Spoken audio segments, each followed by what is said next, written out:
If you're ambitious, but you feel lazy more often than you want to admit, this video is probably about you. And before your brain jumps to conclusions, let me say this clearly. You're not broken, you're not unmotivated, and you're definitely not lazy. What you're experiencing is something I see constantly with smart, capable people, especially agency owners, freelancers, builders, and AI operators. People who know they're capable of more, but can't seem to get consistent momentum. You'll have days where you feel locked in, clear, focused, dangerous, and then suddenly nothing. You avoid the work you say you want to do. You procrastinate on things that actually matter. And then the guilt kicks in. So you tell yourself, I'll fix it tomorrow. I just need more discipline. I need to get motivated again. But here's the truth. Most people never hear. Laziness is not a personality trait. It's not a lack of ambition, and it's definitely not a moral failure. Laziness is almost always a misalignment problem. A misalignment between what you think you want and what your brain actually wants to move toward. When those two things are out of sync, your brain creates resistance. Not because you're weak, but because you're trying to protect yourself from something that feels heavy, unclear, or meaningless. And once you understand that, once you stop trying to fix yourself and start fixing the system around you, everything changes. So in this video, I'm not going to hype you up. I'm not one that's known for any of that. I'm not going to tell you to wake up at 5 a.m. or want it more. That's not me either. Instead, I'm going to show you why ambitious people feel lazy, why willpower keeps failing you, and how to build momentum without forcing discipline. If you've ever felt like you're wasting your potential, keep watching. Here's the first thing we need to clear up for you. There's no such thing as a lazy human. Think about it. If we were truly lazy, you wouldn't do anything, but you do plenty. You scroll, you research, you plan, you even consume content. You think about your goals and where you want to be constantly. So energy isn't the problem. The problem is direction. Real laziness is not inactivity, it's misaligned activity. It's when your ambition and your desire are pointing in different directions. You say you want one thing, but your nervous system is quietly pulling you somewhere else. Let me give you an example. You tell yourself you want to grow an agency, but every time it comes to outreach, follow-ups, or visibility, you suddenly feel tired, distracted, resistant. Not because you're lazy, but because part of you doesn't actually want that version of success. Or maybe you want authority, but you hate posting content. You want freedom, but you've built a business that requires you to be everywhere all the time. So your brain does what it's designed to do. It avoids. And then we label that avoidance as laziness. But here's the dangerous part. Once you believe you're lazy, you stop trusting yourself.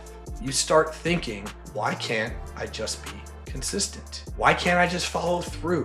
What's wrong with me? Look, nothing is wrong with you. You're just chasing goals that don't match how you actually want to operate. A lot of ambitions aren't real desires. They're borrowed from Twitter, borrowed from YouTube, borrowed from people who live very different lives than you do. And when you chase a borrowed goal, your brain knows. It creates friction, not to sabotage you, but to protect you from spending years on something that doesn't feel meaningful. So before we talk about discipline or systems or AI, we have to talk about alignment. Because once ambition and desire line up, what used to feel like laziness starts to feel like true momentum. People try to solve this problem with willpower. They tell themselves, I just need to be more disciplined, or I need to lock in,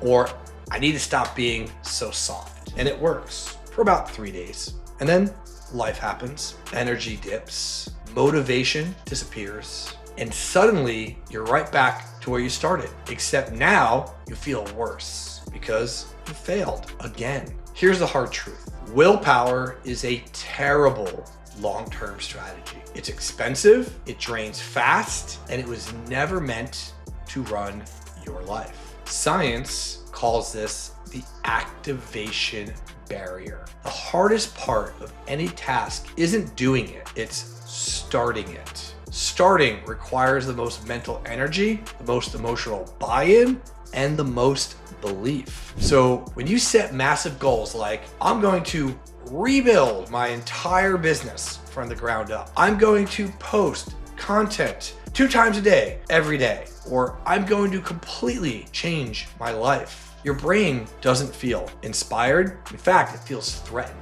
because big, vague goals signal uncertainty, risk, potential failure. So it resists. Not because you're lazy, but because your brain is wired for safety, not ambition. This is why motivation never comes before action. Action creates motivation, not the other way around. Every time you start something small and finish it, your brain releases dopamine. Not because of the result, but because of completion. That dopamine builds confidence.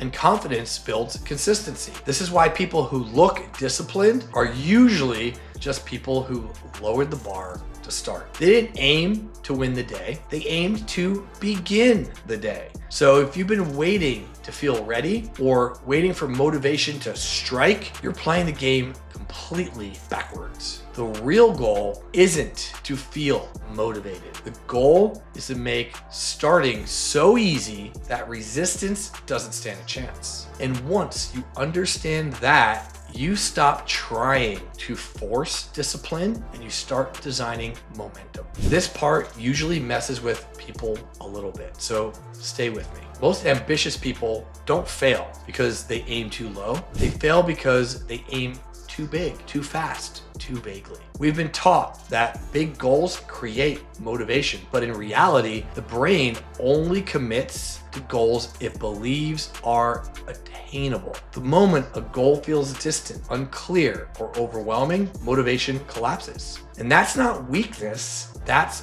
biology. One of my favorite examples of this is Thomas Edison. When Edison set out to invent the light bulb, he didn't wake up every day saying, today I will change the world. If he had, he probably would have quit. Instead, he narrowed the mission.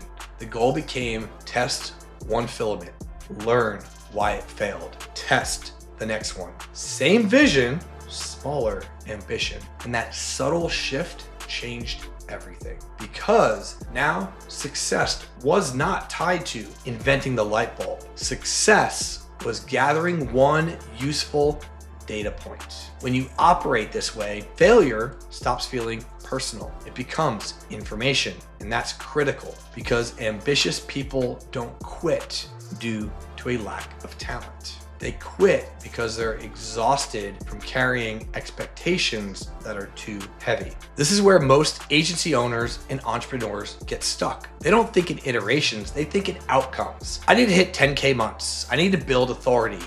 I need 1,000 followers. I need this to work. That pressure kills creativity. It kills experimentation, and eventually it kills consistency. But when you shrink the ambition to something like, let's make one conversation, one post, one system improvement, the nervous system relaxes, momentum returns, and ironically, that's where real growth begins. Ambition isn't about how high you aim. It's about how sustainably you move. And once you learn to trade massive expectations for small, repeatable wins, you stop feeling lazy because progress finally feels inevitable.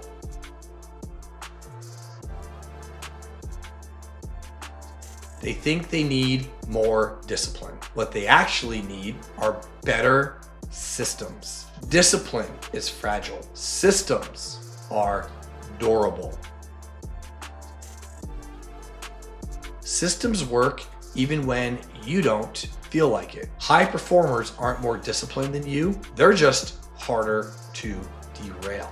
They design their environment so the right action is the default. This is why routines usually fail. Routines rely on willpower. They assume you'll show up motivated, focused, energized. That's a fantasy. What actually works are rituals and cues. Same place, same trigger, same starting condition. Your brain loves predictability. When you repeat the same cue for the same action, your nervous system starts doing the work for you. There's no internal debate. There's no resistance. This is also why friction matters. Most people try to remove friction from everything, but friction is powerful when it's pointed in the right direction. You want less friction between you and the good habits and more friction between you and the bad ones. If distraction is one click away, you'll likely click it. If it takes effort, distance, or time, you pause. That pause is everything. This is why environment beats motivation every single time. And this is where automation fits in, not as a shiny tool, but as leverage. A lot of things people procrastinate on aren't hard. They're just emotionally uncomfortable. Following up, asking for reviews, responding consistently, doing repetitive admin. When a system handles those things for you, it's not making you lazy. It's removing friction from progress. That's actually how real momentum is built. You stop asking yourself, do I feel like doing this today? And instead you ask, how do I make this happen even when I don't? Once you think that way, discipline becomes optional and progress becomes inevitable. There's another layer to this that almost no one talks about. And it's the reason even aligned, capable people feel stuck. Dopamine overload. Most people don't lack motivation. They fried their reward system. Scrolling, endless content, constant notifications, researching instead of building. And it feels productive, but none of it actually compounds. Your brain is getting rewarded before effort. So when it's time to do something that pays off later, writing, building, selling, thinking, it feels heavy. That's not laziness. That's a nervous system that's been trained to avoid delayed rewards. Cheap dopamine always feels good before and terrible after. Real dopamine is the opposite. It costs effort up front, but it gives you energy back. This is why boredom is actually a skill.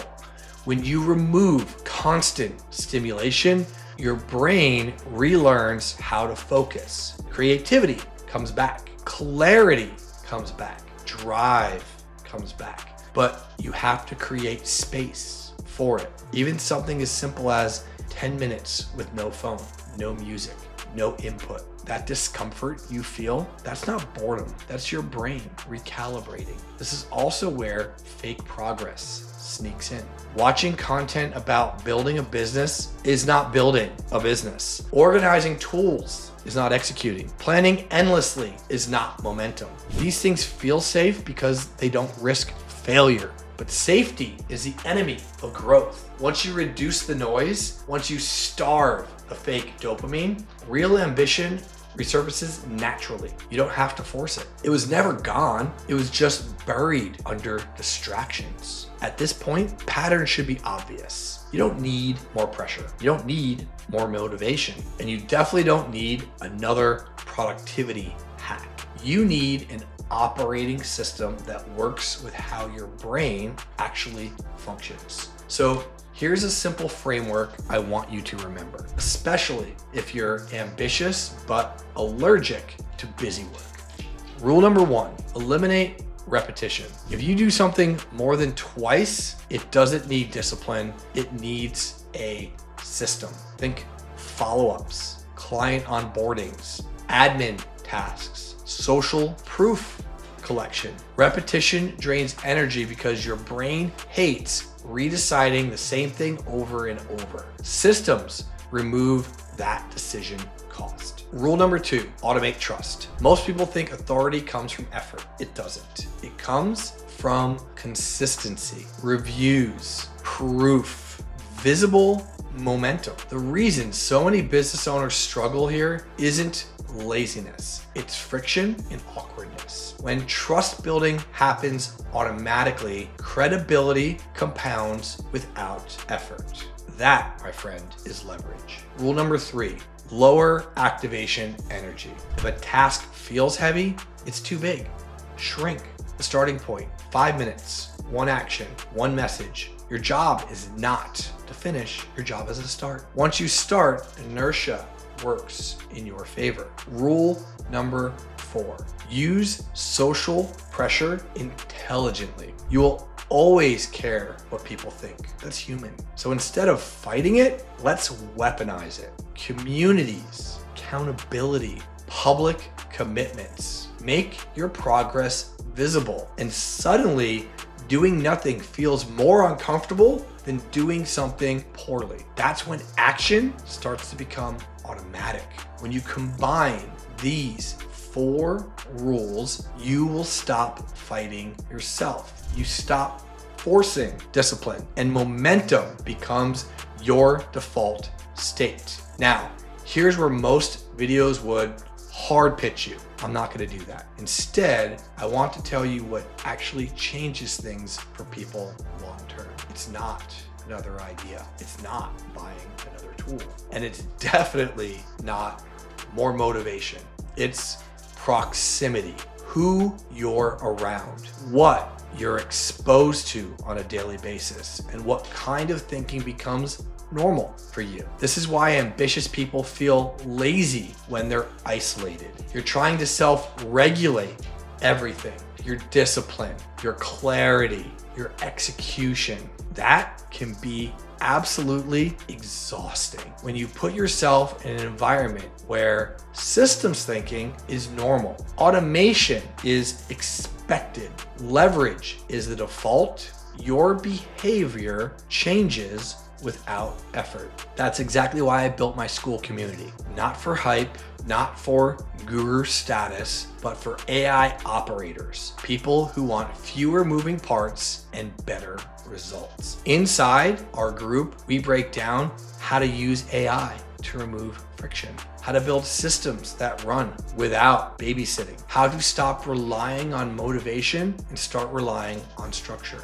And naturally, tools come up. One of those tools is mine, Reviewly.ai. Not because reviews are exciting, but because trust, like we said, is leverage. Most people avoid asking for reviews, not because they don't care, but because it can be awkward, repetitive, or easy to forget. So we let systems handle it. That's the philosophy behind everything I build. If something feels heavy, don't force yourself, remove the friction. If you're ambitious and tired of fighting yourself, you'll probably feel at home there. So let me leave you with this. You're not lazy. You're ambitious, but you've been trying to win with the wrong tools. You've been using discipline where design should exist, willpower where systems should exist, pressure where alignment should exist. Once you fix that,